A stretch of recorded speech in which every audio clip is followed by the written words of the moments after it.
الحمد لله رب العالمين والعاقبة للمتقين ولا عدوان إلا على الظالمين وأشهد أن لا إله إلا الله وحده لا شريك له إله الأولين والآخرين وأشهد أن محمدا عبده ورسوله صلى الله عليه وعلى آله وصحبه أجمعين أما بعد فعن أبي هريرة رضي الله عنه أن رسول الله صلى الله عليه وسلم قال لا يقولن أحدكم اللهم اغفر لي إن شئت اللهم ارحمني إن شئت فإن الله لا مكره له ولمسلم وليعظم الرغبة فإن الله لا يتعاظمه شيء أعطاه۔ محترم حاضرین، ہم اللہ کے بندے ہیں اور محتاج ہیں۔ ہم پلک جھپکنے کے برابر بھی اللہ رب العالمین کے فضل و رحمت سے بے نیاز نہیں ہو سکتے۔ ہم اپنی ذات میں محتاج ہیں اور اللہ رب العالمین اپنی ذات میں بے نیاز ہے۔ یا ایھا الناس انتم الفقراء الی اللہ واللہ هو الغنی الحمید، سورہ فاطر آیت نمبر 15۔ یہ انسانوں، تم سب اللہ کے محتاج ہو اور اللہ ایک اکیلا بے نیاز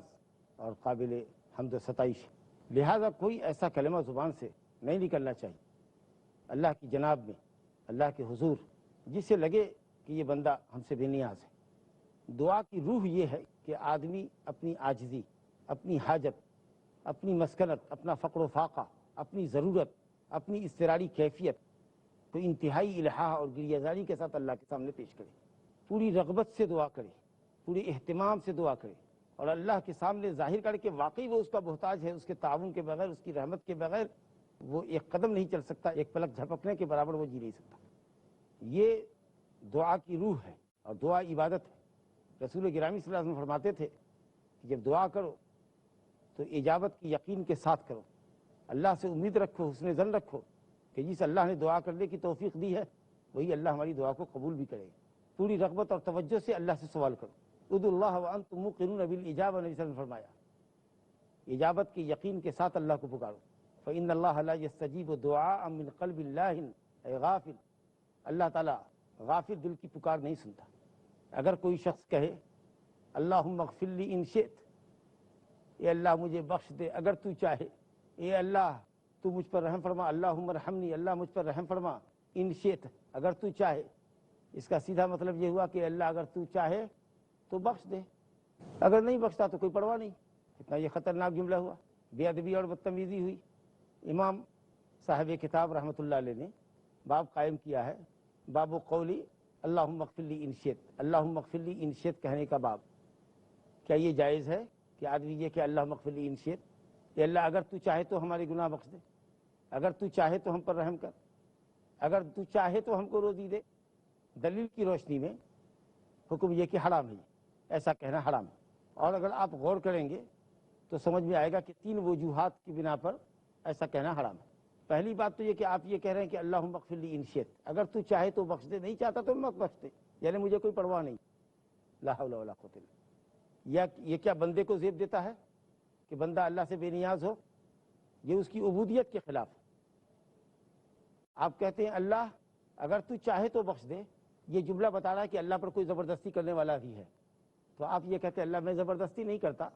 اگر آپ لائک کرتے ہیں تو بخش دیجئے، نہیں لائک کرتے ہیں مت بخش دیجئے، کوئی دوسرا زبردستی کرتا ہو آپ پر تو کرتا ہو، میں نہیں کرتا، نعوذ باللہ، کہ اللہ پر کوئی زبردستی کرنے والا ہو، یہ اس کی ربوبیت کے خلاف ہوگا۔ اگر کوئی یہ شعور رکھ کر کے یہ بات کر رہا ہے تو توحید ربوبیت اس کا ڈیمیج ہے۔ کوئی بھی اللہ پر زبردستی نہیں کر سکتا، کوئی بھی اللہ کے فیصلے کو نہیں ٹال سکتا۔ اگر اللہ بخشنا چاہتا ہے کوئی نہیں روک سکتا، اللہ اگر رحمت سے محروم کرنا چاہتا ہے کوئی زبردستی کر کے رحمت نہیں دلا سکتا۔ واللہ یحکم لا معقب لحکمہ، اللہ فیصلہ کرتا ہے، اس کے فیصلے کو کوئی ٹال نہیں سکتا، فیصلے پر کسی کو اعتراض کی مجال نہیں۔ اور تیسری وجہ کہ آپ کوئی سوال کر رہے ہیں تو اللہ کی مشیت پر اس کو معلق کریں، اللہ اگر تو چاہے تو دے دے، یعنی ہم نے تو بڑا سوال کیا ہے تو تو چاہے تو دے، اور نہیں اگر تیرے لیے بوجھل ہو، کچھ بڑا ڈیمانڈ میں نے کر دیا تو پھر تیری مرضی ہے۔ تو یہ بھی اللہ رب العالمین کی عظمت اور اس کے جود سخا اور اس کی کمال سلطنت کے منافی بات۔ اللہ کے لیے کوئی چیز مشکل نہیں، کوئی چیز مشکل نہیں ہے۔ یہ آدمی کے درمیان جب گفتگو ہوتی ہے، کوئی کسی سے بڑی چیز مانگتا ہے تو وہاں یہ کہتا ہے، مثال کے طور پر بات کو آپ کے ذہن سے قریب کرنے کے لیے،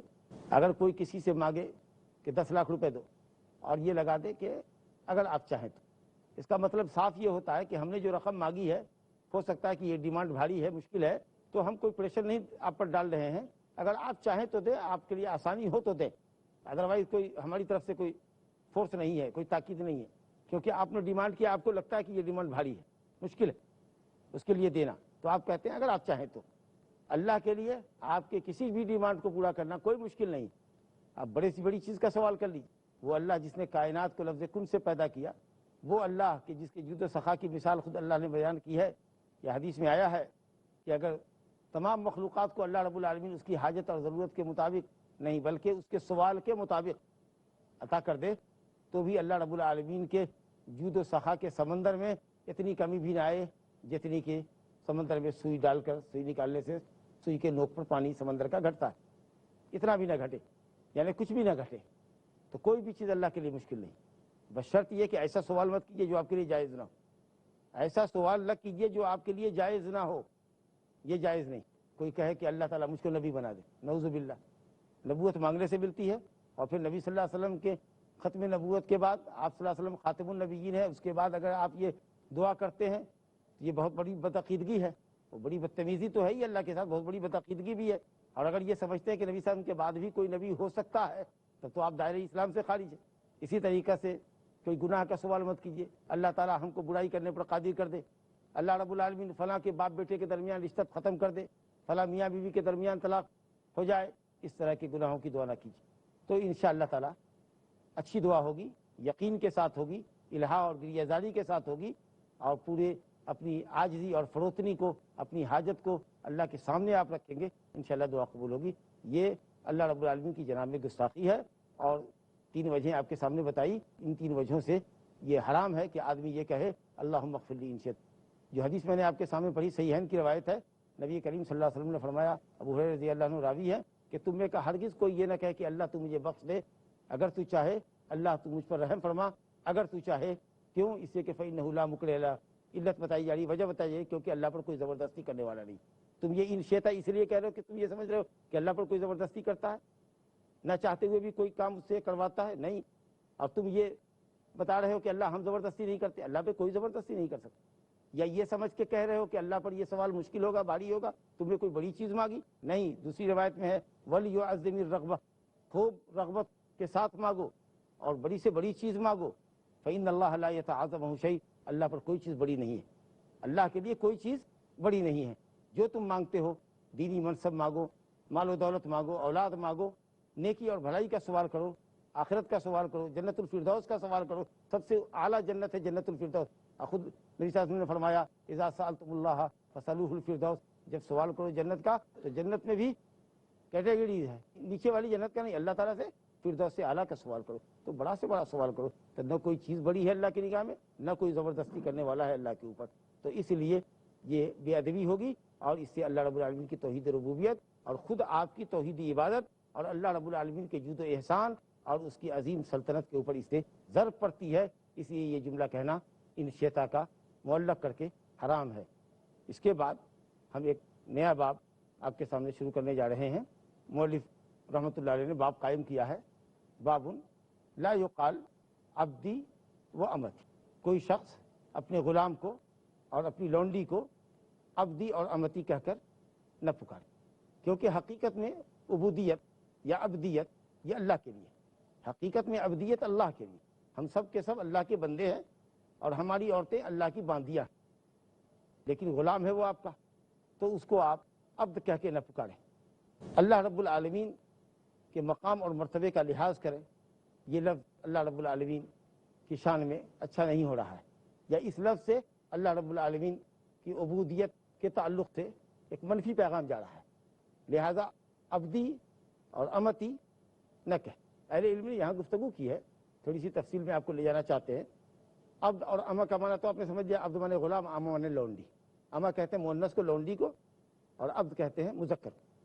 تو اگر کوئی شخص عبد کی اضافت دوسرے کی طرف کرے، جیسے کہے عبد فلاں، فلاں کا غلام، فلاں کی لونڈی، تو یہ جائز ہے۔ نبی صلی اللہ علیہ وسلم نے فرمایا لیس علی المسلم فی عبدہ ولا فی فرسہ صدقہ۔ وقت ہو گیا ہے ایک وقفے کا، انشاءاللہ وقفے کے بعد گفتگو جاری رہے گی۔ السلام علیکم ورحمۃ اللہ وبرکاتہ۔ وقفے سے قبل ہم نے ایک نیا موضوع آپ کے سامنے رکھا، جو کتاب التوحید کا 53واں باب ہے، باب لا یقول عبدی و امتی۔ کوئی آدمی اپنے غلام کو عبدی و امتی، میرا غلام، میری لونڈی، یہ نہ کہے، لہذا عبدی اور امتی نہ کہے۔ اہل علم نے یہاں گفتگو کی ہے، تھوڑی سی تفصیل میں آپ کو لے جانا چاہتے ہیں۔ عبد اور اما کا معنی تو آپ نے سمجھ لیا، عبد مانے غلام، اما مانے لونڈی۔ اما کہتے ہیں مؤنث کو لونڈی کو، اور عبد کہتے ہیں مذکر کو۔ تو اگر کوئی شخص عبد کی اضافت دوسرے کی طرف کرے، جیسے کہے عبد فلاں، فلاں کا غلام، فلاں کی لونڈی، تو یہ جائز ہے۔ نبی صلی اللہ علیہ وسلم نے فرمایا لیس علی المسلم فی عبدہ ولا فی فرسہ صدقہ، کیونکہ جیسا کہ عرض کیا گیا کہ عبودیت، حقیقت میں عبودیت اللہ کا حق ہے۔ اس لفظ سے اللہ کے حق کے عبودیت کے اوپر ضرب پڑتی ہے، اس لیے اس لفظ کے استعمال کو ناپسند کیا گیا۔ میں نے آپ سے عرض کیا کہ اگر عبد کی اضافت دوسرے کی طرف کریں، اس میں ضمیر غائب کے لیے عبدہ، تو نبی صلی اللہ علیہ وسلم کی حدیث میں بھی آیا ہے، صحیح بخاری کی حدیث ہے، لیس علی المسلم فی عبدہ ولا فی فرسہ صدقہ۔ مسلمان کے اوپر اس کے غلام کے تعلق سے اور اس کے گھوڑوں کے تعلق سے کوئی زکوٰۃ نہیں، یعنی غلام میں اور گھوڑوں میں کوئی زکوٰۃ نہیں، الا کہ وہ غلام اور گھوڑے تجارت کے لیے ہوں تو اموال تجارت میں جو زکوٰۃ کا فارمولہ ہے وہ لاگو ہوگا۔ غلام پر کوئی زکوٰۃ نہیں، گھوڑوں میں کوئی زکوٰۃ، یعنی غلام کی زکوٰۃ غلام سے، اور گھوڑے کی زکوٰۃ گھوڑے کی شکل میں نہیں نکلے گی۔ آپ نے یہاں فی عبدہ ہی کہا، لیس علی المسلم فی عبدہ، اس کے غلام میں۔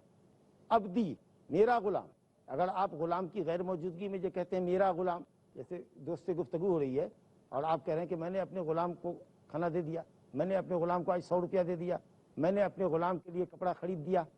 اگر آپ یہ کہہ رہے ہیں، خبر دے رہے ہیں، اور غلام وہاں حاضر بھی نہیں ہے تاکہ اس کو ذرا سا خراب لگے کہ کتنی مرتبہ کہہ رہے ہیں غلام غلام عبد، کیونکہ جب عبد آتا ہے نا تو معبود کا تصور آتا ہے،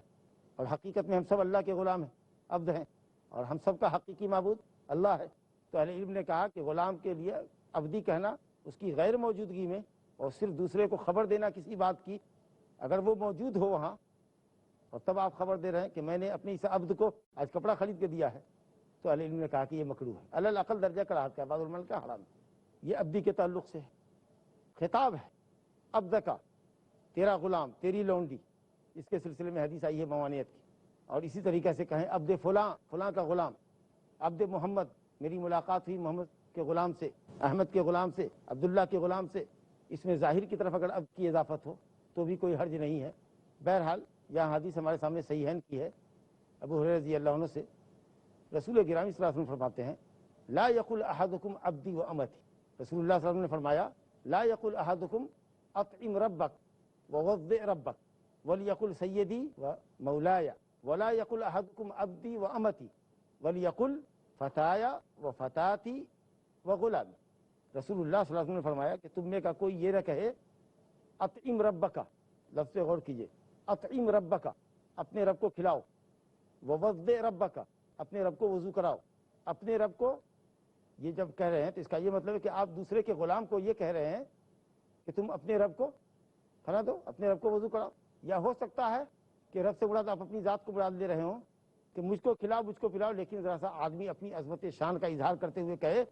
ایک طرح سے عجب اور کبر ہے، جیسے نوکر کو کوئی کہے کہ بھائی تم نے اپنے مالک کو چائے نہیں پلائی۔ ایک لفظ یہ ہوتا ہے کہ مجھے چائے پلاؤ، مگر یہ نہ کہہ کر کے فخر کا اظہار کر رہے ہیں اور اس کو نوکر ہونے کا احساس دلا رہے ہیں کہ تم نے مالک کو چائے نہیں پلائی، تم نے اپنے مالک کو چائے نہیں پلائی۔ تو یہ بھی ہو سکتا ہے کہ اطعم رب کا، اپنے رب کو کھانا کھلاؤ، مطلب اس کو اپنی ذات مراد لے رہا ہے۔ بہرحال یہ لفظ کہنا آپ نے فرمایا کہ جائز نہیں ہے، علی الاقل درجے میں، یہ کم سے کم درجے میں کراہت ہے۔ اطعم رب کا، اپنے رب کو کھانا کھلاؤ۔ آپ جانتے ہیں کہ الرب اللہ سبحانہ تعالیٰ کے ناموں میں سے ایک بہت پیارا نام ہے اور بہت مشہور نام ہے۔ رب کو کھانا کھلاؤ، رب تعالیٰ سارے جہان کو کھلاتا ہے، وہ نہیں کھلایا جا سکتا اور اس کو کھانے کی حاجت نہیں ہے۔ ٹھیک ہے کہ ہم یہ کہہ رہے ہیں اگر یہ لفظ کہ اطیعوا ربک تو وہاں پر انسان مراد ہے، رب العالمین مراد نہیں ہے، لیکن اس لفظ کے ساتھ ادب برتو، کیونکہ لفظ رب اللہ تعالیٰ کے لیے استعمال ہوتا ہے، اللہ کے ناموں میں سے، اسماء الحسنہ میں سے ایک نام ہے، تو اس لفظ کی رعایت کرتے ہوئے اگرچہ آپ وہاں رب العالمین مراد نہیں لے رہے، اگر کہہ رہے ہیں اپنے رب کو کھلاؤ، اپنے رب کو پلاؤ، وہاں رب العالمین آپ کا مقصود نہیں ہے، لیکن پھر بھی اس لفظ کی رعایت کرتے ہوئے یہ لفظ نہ کہو کہ اپنے رب کو کھلاؤ۔ اور معنوی اعتبار سے بھی اگر دیکھیے تو غلام کی ذلت ہے، تذلیل ہے کہ اپنے رب کو کھلاؤ، وہ یہ سمجھے گا کہ دیکھو یہ اپنے کو رب کہتا ہے اور مجھے مربوب سمجھتا ہے، تو معنوی اعتبار سے بھی اس کی تذلیل اور توہین ہوتی ہے، اس لیے اس لفظ کا استعمال نہیں کر سکتے۔ لیکن اس میں تفصیل ہے، غائب کی ضمیر کی طرف ربہ، یا قرآن مجید میں آیا ہے، حضرت یوسف علیہ السلام نے ذکر کیا جیل کے قیدی کے سامنے، وَاذْكُرْنِي عِنْدَ رَبِّكَ، اپنے رب کے پاس میرا ذکر کرنا، مراد بادشاہ کے پاس۔ تو اہل علم نے جواب دیا ہے کہ یہ پہلی شریعت کا معاملہ ہے، یا پھر یہ ہے کہ اس کو کڑا ہاتھ پر محمول کیا جائے کہ یہ لفظ نہیں کہنا چاہیے لیکن خلاف اولا ہے، لیکن بہتر جواب یہ ہے کہ یہ اس شریعت میں رہا ہوگا، اگلی شریعت میں۔ ہماری شریعت میں یہ ہے کہ ہم آقا کو، مالک کو رب رکھیں۔ اسی طریقے سے ضمیر غائب کی طرف اشارہ کر کے ربہ ربہا، حدیث میں آیا ان تلد الامۃ ربہا ربتہا، لونڈی اپنی مالکن کو جنے گی، اپنے مالک کو جنے گی، یعنی ایسا زمانہ آئے گا کہ ماں کی اولاد، بیٹے اور بیٹیاں ماں پر ایسی حکومت کریں گے جیسے کہ ماں نے بیٹا اور بیٹی نہیں جنا بلکہ مالک اور مالکن جنا ہے، اس طرح کا سلوک کریں گے آخری زمانے میں ماں کے ساتھ۔ تو ربہا و ربتہا آیا ہے، تو اہل علم نے گفتگو کی ہے کہ ربہ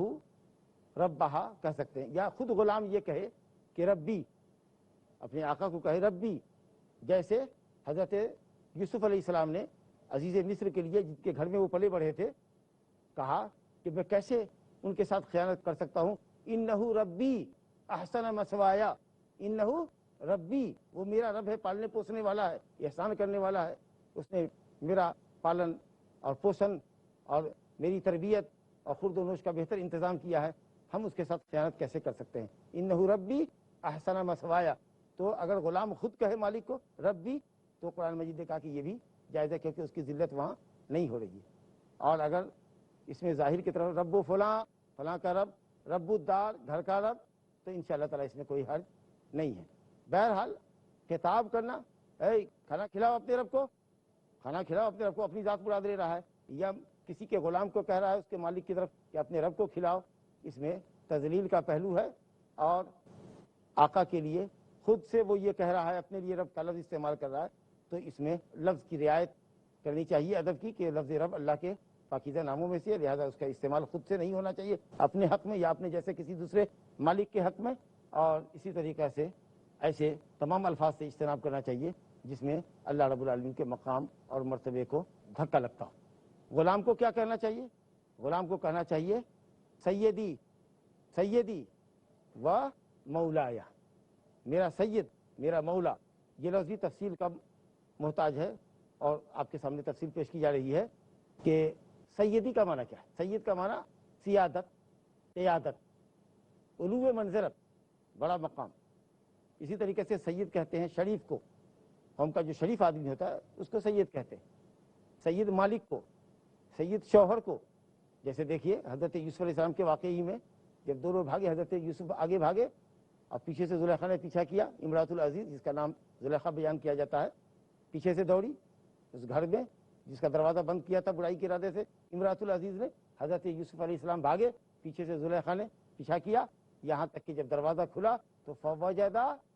فوجدا سیدہما لدی الباب، دروازے پر ان دونوں نے اپنے سید کو پایا۔ حضرت یوسف علیہ السلام کے وہ سید آقا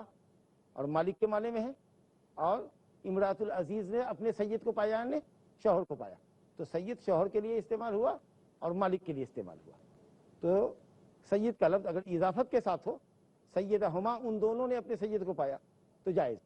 اسی طریقے سے نبی صلی اللہ علیہ وسلم نے فرمایا انا سید ولد آدم یوم القیامہ، میں اولاد آدم کا سردار ہوں گا قیامت کے دن۔ سید کی اضافت اولاد آدم کی طرف تو جائز ہے، ورنہ السید مطلق، السید سیادت اللہ کی، سب سے بلند مرتبہ اللہ کا۔ بہرحال غلام کے لیے جائز کیا گیا کہ وہ اپنے آقا کو سید کہے۔ اسی طریقے سے وہ مولایا کہ مولا، مولا کے بھی بہت سارے معنی آتے ہیں، دسیوں بیسیوں معنی آتے ہیں مولا کے۔ مولا کارساز، مولا دوست ناصر، مولا اللہ کی ولایت ہے، حکمرانی ظاہر ہے کہ ولایت مطلقہ اللہ کے لیے، لیکن ولایت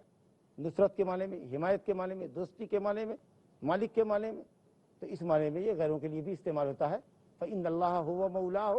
وجبریل وصالح المؤمنین، قرآن نے کہا کہ اللہ اپنے نبی کا مولا ہے، جبریل مولا ہے، اور مومنین بھی نبی کے مولا ہیں، یعنی دوست ہیں، ناصر اور مددگار ہیں۔ تو مولا کے کئی معنی آتے ہیں۔ آدمی اپنے مالک کو، غلام اپنے مالک کو کیا کہے گا؟ سیدی و مولایا۔ مسلم میں ایک روایت ہے کہ تم میں کا کوئی اپنے مالک کو مولایا نہ کہے، فإن مولاکم اللہ، تم سب کا مولا اللہ ہے۔ تو اس کو بھی خلاف ادب پر محمول کیجیے کہ یہ لفظ بھی مکروہ ہے لیکن جائز ہے۔ تو غلام کے لیے آپ صلی اللہ علیہ وسلم نے ہدایت فرمائی کہ وہ اپنے مالک کو رب نہ کہے، اللہ کہ اگر وہ خود چاہے رب کہنا تو کہہ سکتا ہے، جیسے کہ آپ نے سنا، لیکن بہتر ہے اس کے لیے کہ وہ سید کا لفظ استعمال کرے، سیدی و مولایا۔ تیسرا جملہ حدیث کے اندر ہے وَلَا يَقُلْ أَحَدُكُمْ عَبْدِي وَأَمَتِي، اسی سے عنوان قائم کیا تھا کہ یہ نہ کہے میرا بندہ اور میری لونڈی، تم سب اللہ کے بندے ہو، تمہاری عورتیں اللہ کی باندیاں ہیں، تو یہ نہ کہو، اور خاص کہ جب وہ موجود ہو تو نہ کہو، تاکہ جو حقیقی عبودیت جو اللہ کا حق ہے اس پر اس کی کوئی ضرب نہ لگے۔ بلکہ اس کے بعد فرمایا جا رہا ہے کہ وہ یہ کہے فتایا و فتاتی و غلامی، میرا جوان، میری خادمہ، میرا غلام، اس میں کوئی بھی لفظ ایسا نہیں ہے جس سے اللہ رب العالمین کی عظمت کو کوئی دھکا لگے۔ تو اس لیے مالک کو چاہیے کہ فتایا، لڑکے کو، نوجوان کو کہے فتح، اور لڑکی کو کہے فتات، غلام کہے، عبد کا لفظ اور امر کا لفظ نہ کہے، کیونکہ حقیقت میں یہ لفظ اللہ کے لیے استعمال ہوتا ہے۔ وباللہ تعالیٰ توفیق، وصلی اللہ علی نبینا محمد وآلہ وصحبہ اجمعین۔ اللہ اللہ یا ربی یا اللہ، اللہ یا ربی یا اللہ، لا الہ الا اللہ، لا الہ الا اللہ، لا